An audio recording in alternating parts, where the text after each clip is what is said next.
ونستغفره ونؤمن به ونتوكل عليه ونعوذ بالله من شرور أنفسنا ومن سيئات أعمالنا من يهده الله فلا مضل له ومن يضلل فلا هادي له وأشهد أن لا إله إلا الله وحده لا شريك له وأشهد أن سيدنا وسندنا ونبينا وإمامنا ومولانا محمدا عبده ورسوله صلى الله عليه وعلى آله وصحبه وبارك وسلم تسليما كثيرا كثيرا. أما بعد فأعوذ بالله من الشيطان الرجيم. بسم الله الرحمن الرحيم. وإذا سألك عبادي عني فإني قريب أجيب دعوة الداعي إذا دعان. صدق الله العظيم.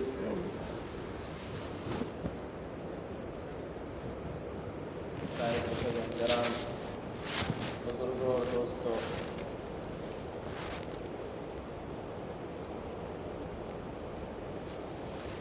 ہم میں سے ہر شخص مسائل اور حالات کا شکار ہوتا ہے.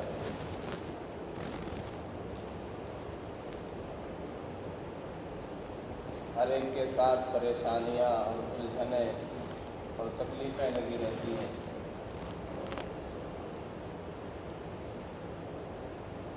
اور ہر کوئی یہ چاہتا ہے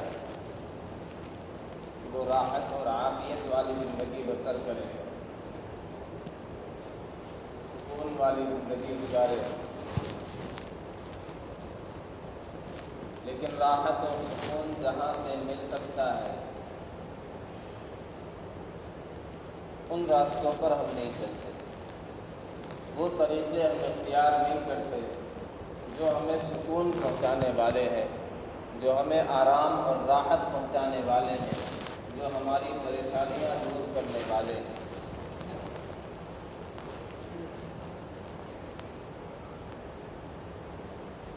ایک مومن اور غیر مومن دونوں میں بنیادی فرق یہ ہوتا ہے کہ ایمان والے کی نگاہ اللہ پر ہوتی ہے اور جو غیر مومن ہوتا ہے اس کی نگاہ اسباب پر ہوتی ہے.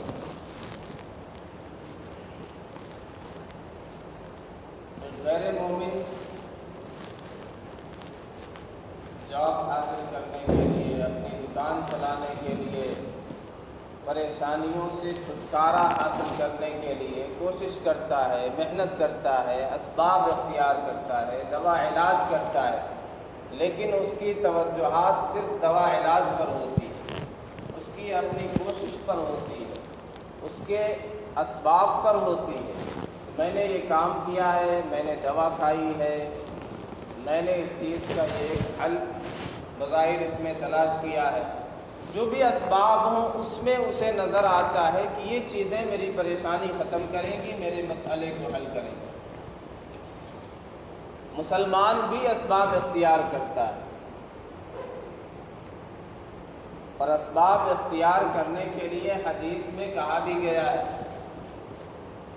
لیکن اسباب پر ہی نگاہ ہو، اسی پر اس کا دار و مدار ہو اور یہ سمجھے کہ اسباب ہی اسے ٹھیک کر دیں گے، اس کا مسئلہ حل کر دیں گے، یہ ایمان والے کی شان نہیں ہوتی.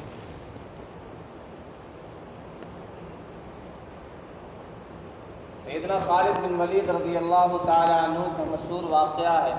شام کے علاقے میں فتح کرتے ہوئے جب داخل ہو رہے تھے، دشمن کے فوج کا ایک جرنیل، اس کے ہاتھ میں ایک زہر کی شیشی تھی. تو آپ نے پوچھا یہ کیا ہے؟ تو اس نے جواب دیا تھا کہ یہ ایسا خطرناک زہر ہے کہ اسے پینے کے بعد ایک سانس بھی بندہ نہیں لے سکتا، یعنی سیکنڈوں میں اس کی موت ہو جاتی ہے. ہم اسے اپنے ساتھ میں اس لیے لے کر کے آئے ہیں، میں اپنے ساتھ اس لیے اسے رکھتا ہوں کہ اگر ہمیں شکست ہو گئی، تو میں واپس پلٹ کر کے اپنے علاقے اپنے گھر نہیں جاؤں گا، اپنی جان لے لوں گا اسے پی کر کے۔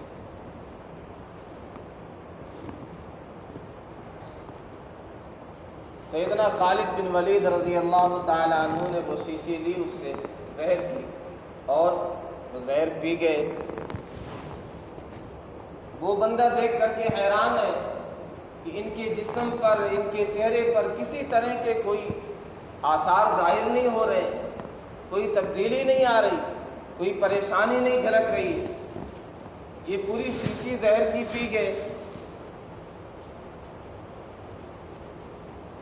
خالد بن ولید رضی اللہ تعالی عنہ نے جواب دیا تھا کہ تمہاری نگاہ اس زہر کی شیشی پر ہے، تمہارا عقیدہ یہ ہے کہ یہ زہر مارتا ہے، میرا عقیدہ یہ ہے کہ اللہ مارتا ہے، اللہ جلاتا ہے۔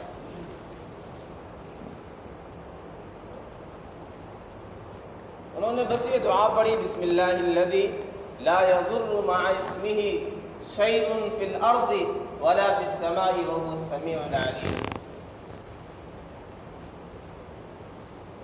اللہ کا نام لے کر کہ آسمان و زمین میں کوئی بھی چیز لا یضر، اللہ کی اجازت کے بغیر کوئی چیز نقصان نہیں پہنچا سکتی ہے، تکلیف نہیں پہنچا سکتی ہے۔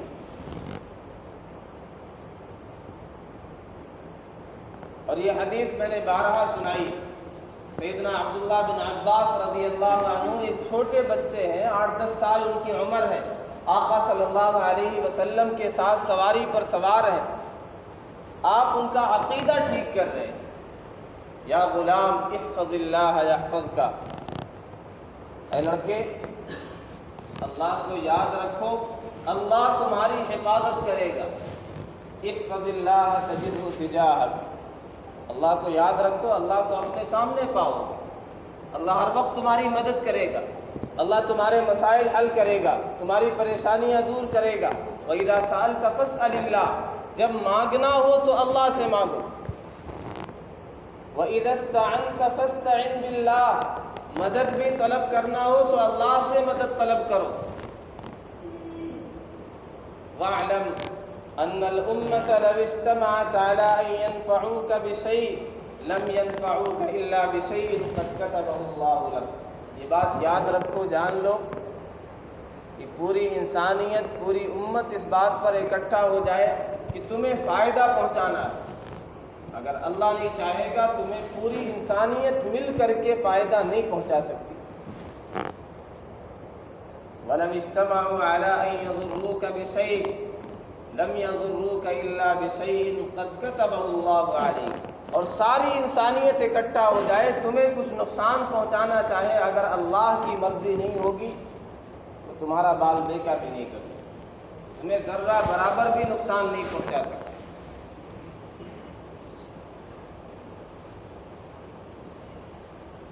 تو یہ مسلمان کی شان ہونی چاہیے کہ دوا بھی استعمال کرے تو نگاہ اللہ پر ہو، کہ اللہ کا حکم ہوگا تو دوا میں شفا ہوگی اللہ کے حکم سے، نہیں اللہ کا حکم ہوگا تو میں لاکھ علاج کر لوں، دوا کراؤں، شفا حاصل نہیں ہو سکتی۔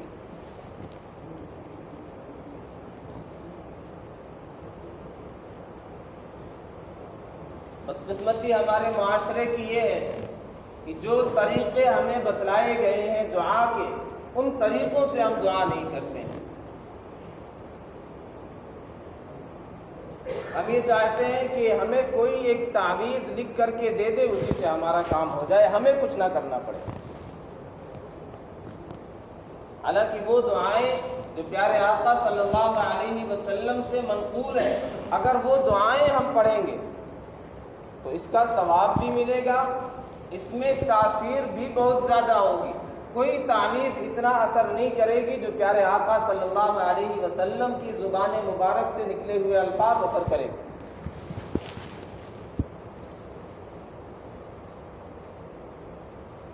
تو اس میں ثواب بھی ملے گا، اس میں تاثیر بھی ہوگی، اس سے ہمارا مسئلہ بھی حل ہوگا۔ اگر ہم تعویذ کے چکر میں پڑیں گے تو بہت ممکن ہے جو تعویذ ہمیں دیا جائے وہ مشرکانہ ہو۔ مطلقاً تعویذ اپنے علماء نے غلط نہیں کہا ہے، نہ میں اسے ناجائز اور حرام کہتا ہوں۔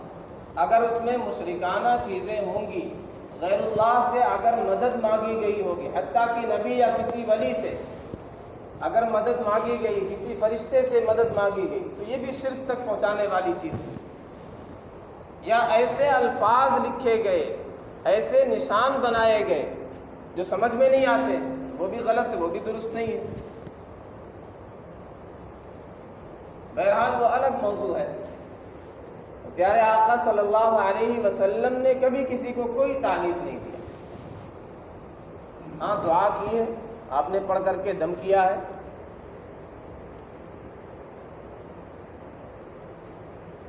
اور مختلف دعائیں پیارے آقا صلی اللہ علیہ وسلم نے سکھلائی ہیں۔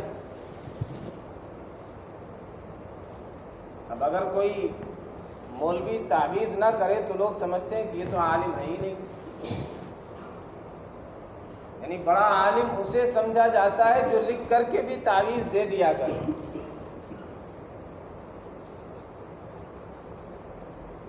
اپنے اکابرین کے پاس ایسے بھی واقعات آئے، ایک خاتون آئی، اس نے کہا کہ حضرت میری مانگ ٹیڑھی ہے، سیدھی مانگ نہیں نکلتی، کوئی تعویذ لکھ کر کے دے دیں۔ تو اس لیے بھی لوگ تعویذ لکھواتے ہیں، اور بھی طرح طرح کے مسائل، یعنی ہر چیز کا حل تعویذ میں تلاش کرتے ہیں، بس تعویذ لکھ دیا جائے۔ کسی بزرگ کے بارے میں آتا ہے کہ کسی علاقے میں ٹھہرے ہوئے تھے، وہاں ولادت نہیں ہو رہی تھی کسی خاتون کی، تو ان کو پریشان کیا گیا کہ آپ کوئی تعویذ لکھ کر کے دیں تاکہ ولادت ہو جائے آسانی سے۔ اب انہوں نے فارسی میں کچھ الفاظ لکھ دیے، ان کے ٹھہرنے کا انتظام نہیں ہو رہا تھا، تو انہوں نے کچھ لکھ کر کے دے دیا کہ میرا ٹھہرنے کا انتظام ہو جائے، کہیں جگہ ملے، کھانے پینے کا انتظام ہو جائے، تمہارے یہاں بچے کی ولادت ہو نہ ہو مجھے اس سے کوئی مطلب نہیں۔ اس طرح کے الفاظ فارسی میں لکھ دیے۔ اب اللہ کی شان ولادت ہو گئی آسانی سے۔ ہر چیز کا ایک وقت ہوتا ہے۔ اب آج تک وہ تعویذ چل رہا ہے، اچھے اچھے لوگ لکھ رہے ہیں کہ اپنا کام بنے، مجھے ٹھکانہ ملے، تمہارے یہاں بچے کی ولادت ہو نہ ہو۔ اب یہ چیز چل رہی ہے تو کہیں نہ کہیں یہ تصور بنے گا کہ ان الفاظ کی وجہ سے مسئلہ حل ہو رہا ہے، ولادت ہو رہی ہے، تو یہ عقائد خراب کرنے والی چیز ہے۔ ہم براہ راست اللہ سے مانگیں، جو دعائیں سکھلائی گئی ہیں اس طریقے کو اختیار کریں۔ پیارے آقا صلی اللہ علیہ وسلم نے ایک دعا سکھلائی، صلاۃ الحاجہ جسے کہا جاتا ہے۔ کوئی حاجت ہو، کوئی ضرورت ہو، کوئی پریشانی ہو، کوئی مسئلہ ہو، وہ اللہ کے سامنے کیسے رکھنا ہے، اللہ سے کیسے مانگنا ہے، کیسے دعا کرنا ہے۔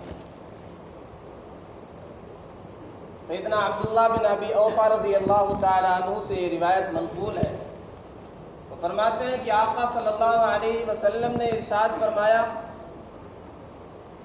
من کان لہ الی اللہ حاجۃ، کسی کو کوئی ضرورت ہو اللہ سے، او الی بنی آدم، یا کسی انسان سے کوئی ضرورت ہو، کوئی بھی مسئلہ ہو، کوئی بھی پریشانی ہو، کوئی بھی کام اس کا الجھا ہوا ہے، اب اس کا حل تلاش کر رہا ہے، اس کے لیے پریشان ہے، تو کیا کریں؟ فَلْيَتَوَضَّأْ وَلْيُحْسِنِ الْوُضُوء، وضو کرے اور اچھی طرح وضو کرے، آداب کی رعایت کے ساتھ، سنتوں کی رعایت کے ساتھ، اچھی طرح چہرہ دھلے، ہاتھ دھلے، مسح اچھی طرح کرے، پورے سر کا مسح کرے جو سنت طریقہ ہے، پاؤں اچھے سے دھلے، جلد بازی نہ کرے۔ کبھی ایسا بھی ہوتا ہے کہ آدمی جلد بازی میں پاؤں دھلتا ہے تو ایڑیاں خشک رہ جاتی ہے، تو صحیح بخاری کی روایت ہے اور دیگر احادیث کی کتابوں میں ویل للاعقاب من النار، تو جلد بازی میں وضو کرتے ہیں، ان کی ایڑیاں خشک رہ جاتی ہیں تو ان کے لیے ہلاکت ہے، پھر دوزخ کی آگ ہے۔ تو وضو اگر ٹھیک نہیں ہوگا تو پھر نماز بھی ٹھیک نہیں ہوگی، پھر ساری چیزیں ادھوری رہ جائیں گی۔ پھر اس کے علاوہ علماء نے دعائیں بھی بتلائیں، مثلا ہم کلی کر رہے ہیں تو یہ دعا کریں، اللہم اعنی علی تلاوت القرآن و ذکرک و شکرک و حسن عبادتک، اے اللہ میری مدد فرمائیے قرآن کی تلاوت پر، اپنے ذکر پر، اپنے شکر پر اور اچھی عبادت پر۔ آدمی چہرہ دھلے تو یہ دعا کرے، اللہم بیض وجہی یوم تبیض وجوہ و تسود وجوہ، اے اللہ اس دن میرے چہرے کو روشن رکھیے گا، تر و تازہ رکھیے گا، جس دن بہت سے چہرے سیاہ ہوں گے۔ جب ہاتھ دھلے تو یہ دعا کرے دایاں ہاتھ دھلنے کے وقت، اللہم اعطنی کتابی بیمینی، اے اللہ میرا نام عمل میرے دائیں ہاتھ میں عطا کریے۔ بایاں ہاتھ دھلے تو یہ دعا کرے، اللہم لا تعطنی کتابی بشمالی، اے اللہ میرا نام عمل میرے بائیں ہاتھ میں نہ دیجیے۔ سر کا مسح کرے تو یہ دعا کرے، اللہم اظلنی تحت ظل عرشک یوم لا ظل الا ظلک، اے اللہ محشر میں مجھے اپنے عرش کا سایہ عطا کرنا، جس دن آپ کے سائے کے علاوہ کوئی سایہ نہیں ہو۔ پاؤں دھلے تو یہ دعا کرے، اللہم ثبت قدمی علی الصراط، اے اللہ میرے قدم کو پل صراط پر جما دیجیے گا، جس دن بہت سے قدم ڈگمگا جائیں گے۔ تو یہ دعائیں بھی سکھلائی گئی وضو کے دوران۔ وضو سے پہلے بسم اللہ العظیم والحمد للہ علی دین الاسلام، پھر وضو مکمل ہو جائے تو یہ دعا کرے، اشہد ان لا الہ الا اللہ وحدہ لا شریک لہ واشہد ان محمدا عبدہ ورسولہ، اللہم اجعلنی من التوابین واجعلنی من المتطہرین۔ ایک دعا اور حدیث میں آتی ہے، اللہم اغفر لی ذنبی ووسع لی فی داری وبارک لی فی رزقی، اے اللہ میرے گناہوں کو معاف کر دیجئے اور میرے گھر میں وسعت دے دیجئے۔ علماء اور بزرگان دین یہ فرماتے ہیں کسی کے پاس گھر نہ ہو یہ دعا کرے تو انشاءاللہ گھر کا انتظام ہو جائے۔ وبارک لی فی رزقی، رزق کی تنگی کا ہر کوئی شکار ہے۔ اچھے اچھے لوگ زمین پر آ گئے، بڑے بڑے کاروباری لوگ وہ بھی پریشان ہیں، لاک ڈاؤن کی وجہ سے، کووڈ-19 کے اس حالات کی وجہ سے سب پر حالات آئے۔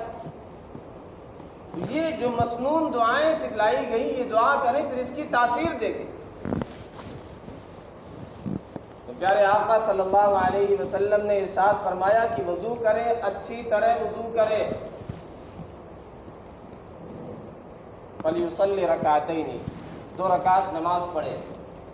اب اس میں کوئی خاص صورت کا تذکرہ نہیں کہ پہلی رکعت میں کیا پڑھیں، دوسری رکعت میں کیا پڑھیں، جو مرضی جو سہولت ہو، لمبی صورت پڑھیں، چھوٹی صورت پڑھیں، جیسے آپ کے پاس وقت ہو، جیسی آپ کی فراغت ہو، جیسی آپ کی کیفیت ہو۔ 2 رکعت پڑھیں، پھر سلام کے بعد اللہ تبارک و تعالیٰ کی تعریف کریں، حمد و ثنا بیان کریں۔ یہ دعا کا اصل طریقہ ہے۔ درود سے دعا نہیں شروع ہونی چاہیے، پہلے اللہ کی حمد و ثنا ہو، پھر پیارے آقا صلی اللہ علیہ وسلم پر درود ہو۔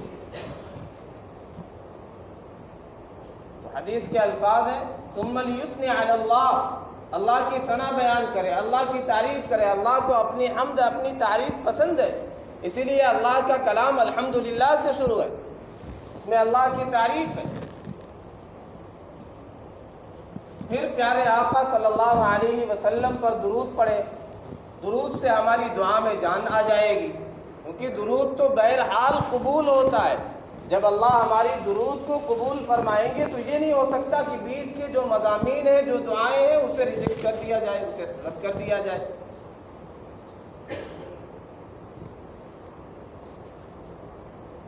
پھر دعا کرے، لا الہ الا اللہ الحلیم الکریم، سبحان اللہ رب العرش العظیم، الحمد للہ رب العالمین، اسألک موجبات رحمتک۔ اللہ کی حمد و ثنا بیان کرنا ہے۔ یہ الفاظ، یہ دعا یاد کر لیں، نہ یاد ہو تو سورہ فاتحہ ہی پڑھ لیں، اس کے بعد اپنی دعا کریں۔ تو اللہ کی حمد و ثنا بیان کریں، پھر درود کریں، پھر اپنی حاجتیں رکھتے ہیں۔ اسألک موجبات رحمتک، اے اللہ میں آپ سے سوال کرتا ہوں وہ تمام چیزیں جو آپ کی رحمت کو کھینچنے کا سبب بنتی ہے، جن سے آپ کی رحمت ہمیں اپنے آغوش میں لے لے، وہ ساری چیزیں میں مانگتا ہوں کہ ہمیشہ آپ کی رحمت کا سایہ ہمارے اوپر رہے۔ وعزائم مغفرتک، مضبوط مغفرت کا میں سوال کرتا ہوں کہ ایسی مغفرت ہو جائے پھر میری پکڑ نہ ہو۔ والغنیمۃ من کل بر، لوگ مال و دولت سمیٹتے ہیں، مال کی غنیمت حاصل کرتے ہیں، مجھے نیکیوں کو سمیٹنے کا موقع مل جائے، نیکیوں کا انبار ہو میرے پاس، نیکیوں کا ذخیرہ ہو۔ والسلامۃ من کل اثم، ہر طرح کے گناہ سے میری حفاظت ہو جائے۔ لا تدع لی ذنبا الا غفرتہ، کوئی بندہ صرف اپنے لیے دعا کر رہا ہے تو اس طرح کہیں گے لا تدع لی، اور بہت سارے لوگ ہیں تو لا تدع لنا ذنبا، لا تدع لی ذنبا الا غفرتہ، یا اللہ میرا کوئی گناہ چھوٹنے نہ پائے جو معاف نہ ہو، میرے سارے گناہوں کو معاف کر دیجئے، کوئی بھی گناہ رہنے نہ پائے۔ ولا ہما الا فرجتہ، کوئی بھی ہم ہو، کوئی بھی فکر ہو، کوئی بھی پریشانی ہو، کوئی بھی تکلیف ہو، کوئی بھی مسئلہ ہو، کوئی بھی دقت ہو، ساری پریشانیوں کو دور فرما دیجیے۔ کتنے خوبصورت الفاظ ہیں، کیسی جامع اور پیاری دعا ہے۔ ساری پریشانیاں دور ہو جائیں، سارے غم غلط ہو جائیں۔ اور چاہیں تو اپنے اعتبار سے دعائیں بھی ایڈ کر سکتے ہیں، ہر بیماری سے شفا دے دیجئے، قرضے سے نجات دے دیجئے، جو بھی تکلیف ہو اسے پیش کیا جا سکتا ہے۔ ولا حاجة من حوائج الدنيا هي لك رضا الا قضيتها یا ارحم الراحمين، یہ دعا کریں، اللہ سے مانگیں، انشاءاللہ ہمارا مسئلہ حل ہو جائے گا۔ اللہ کا ارشاد ہے جب میرے بندے میرے بارے میں پوچھیں کہ میں قریب ہوں یا دور ہوں تو کہہ دیجئے فإني قریب اجیب دعوت الداع، میں تو بہت قریب ہوں، شہ رگ سے زیادہ قریب ہوں، میں ہمیشہ اپنے بندے کے ساتھ ہوں۔ وَهُوَ مَعَكُمْ أَيْنَمَا كُنْتُمْ، پھر ادھر ادھر بھٹکنے کی ضرورت کیا ہے؟ جب تم حالات کا شکار ہو، پریشان ہو، تم پر حالات ہو، فرد پر حالات ہو، قوم پر حالات ہو، جب بھی حالات آتے تو لوگ کہتے ہیں کچھ الگ انداز سے کوئی کام کیا جائے۔ کسی قوم پر حالات آتے ہیں، ہمارے بھائیوں پر کہیں اور حالات آتے تو تبصرے ہم خوب کرتے ہیں، تذکرے خوب کرتے ہیں، بحث و مباحثے خوب ہوتے ہیں، بیٹھ کر کے میٹنگ خوب ہوتی ہے، لیکن کچھ کرے عملی اقدام نہیں کیا جاتا، اللہ سے دعا تک بھی نہیں کر پاتے۔ ہمارے گھر پر حالات آئیں تو ہم یہ سوچتے ہیں کوئی بڑا عامل بلا لیا جائے، پھر اس سے شاید مسئلہ حل ہو۔ تو اپنے گھر پہ کچھ دوائیں بھی رکھی جاتی ہے، ہمیشہ یہ نہیں سوچا جاتا ہے کہ ہاسپٹل کھلا ہوگا یا دکان کھلی ہوگی۔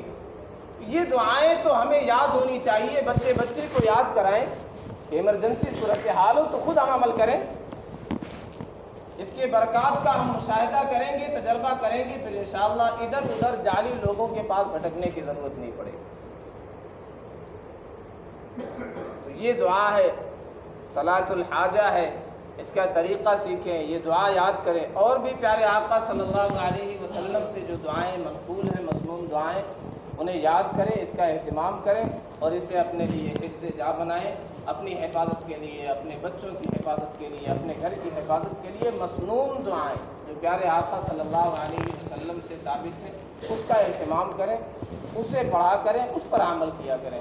اللہ تبارک و تعالی ہم سب کو سمجھ عطا فرمائے۔ وآخر دعوانا الحمد للہ رب العالمین۔